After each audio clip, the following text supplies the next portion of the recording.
So then, before we get to what everybody's waiting for, expecting the Wahala part, would like to use the first few weeks to define and understand what breeding is about. So today, under breeding as a business, we'd like to define what breeding is, what a breed is, who is a breeder, where can we locate a breeder. So then I'll start with what breeding is. Simply put, is the mating of animals to produce offspring. But then if we take it just like that, it means has no purpose. It's just a male and a female anywhere. Once you have the same species and can reproduce, you just go ahead and do it. No. But then breeding, let me define a breed. Let me read it out to you, specifically word to word. So like I said, let's start with defining what a breed is. So it said a breed is a specific group of domesticated animals having homogeneous appearance, homogeneous behavior, and all characteristics that distinguish them from other organisms of the same species. That is why what is different from each other. Same species, yes, they are dogs, but then the breed is what separates A from B in appearance and in behavior. So if that is what a breed is, then let's redefine breeding. So I would personally like to define breeding as a simple hobby, developed into a devotion, and then into a consistent professional occupation, which encompasses the art and science of reproducing animals of the same breed within the same species who have homogeneity in appearance and behavior. It's quite a lengthy definition, but let me explain. So then, breeding is a simple hobby, developed into a devotion of maintaining consistency in appearance, temperament, and all that. Then, into a consistent professional occupation. That is where we have standards, we show the progress, we send them for other events, they excel in other events more than other events. We try to have a grip on whatever this particular dog has. And then develop into a consistent professional occupation which encompasses the art and science of research. So then we do our research, we understand each animal, each unique and individual animal, and then we produce animals of the same breed. So then over the years, after all the mixed breeding or whatever, there was some standardization where we have the dogs looking one way, having a weight height range, having some things we don't want. So more like culling and poultry, where sick birds or birds that don't produce well, laying eggs or we call this from the stock. That over time we maintain a gene pool of producing consistent, very good dogs. So that is what breeding is all about. So right now, I'm not against mixed breeding, even though back in the days, mixed breeding was done. But then what is happening is, we've gone past that.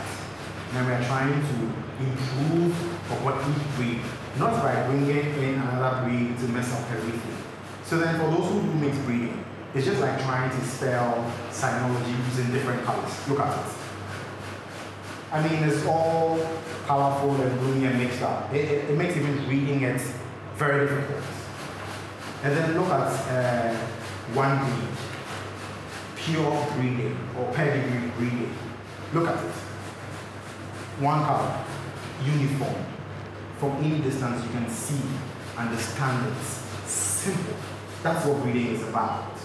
So then I'll let my co-host Ranzi handle where you find a breeder, what defines a breeder, and all that for us. Over to you, Ranzi. All right, thank you for having me. Okay, so we are starting with what a breeder is.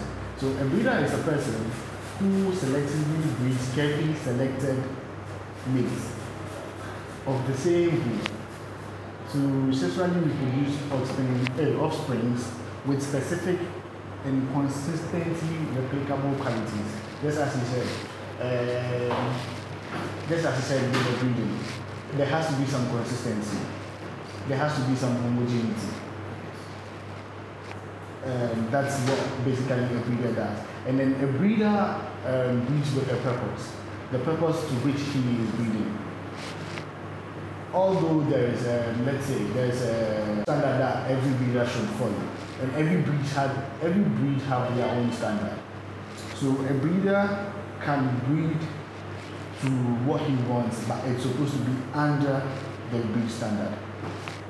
For example, a breeder might like to breed for temperament, a breeder might like to breed for size, a breeder might like to breed for height, but it should all be within the breed standard. You shouldn't go out of the breed standard.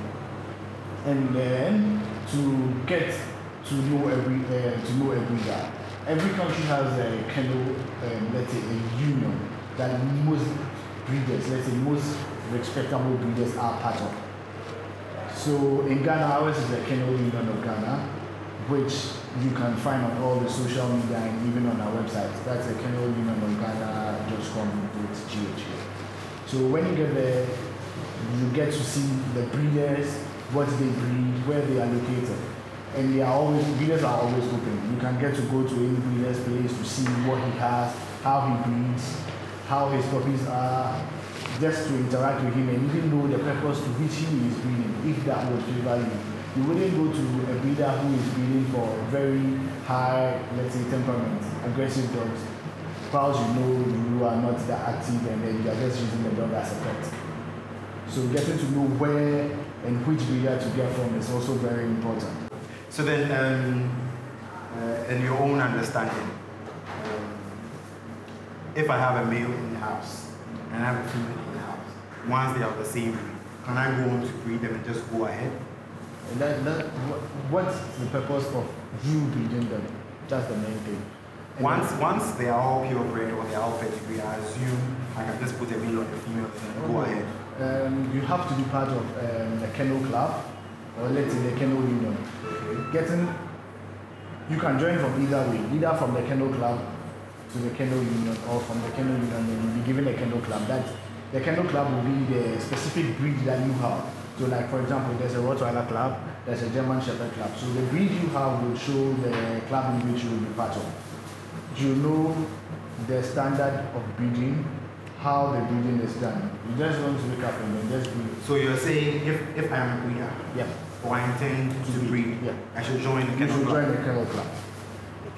And they will guide me to do what? They are going to give you all the directions you need and every information, ranging from the health, where to keep them, how to keep them, and everything. Guys, thank you all for watching. Hope you enjoyed it. Any questions, any suggestions, anything you want to add or subtract, kindly email us or write it in the comment section. Hope to see you same time next week, Sunday at 4 p.m. where we'll discuss what he mentioned, kennel club and breed clubs. We'll have reps from Kennel Union of Ghana to tell us what the mission and vision of the Kennel Union is. I mean, why at all do we need a Kennel Union? Why at all do breeders need to join the Kennel Union? See you later next week. Love you all.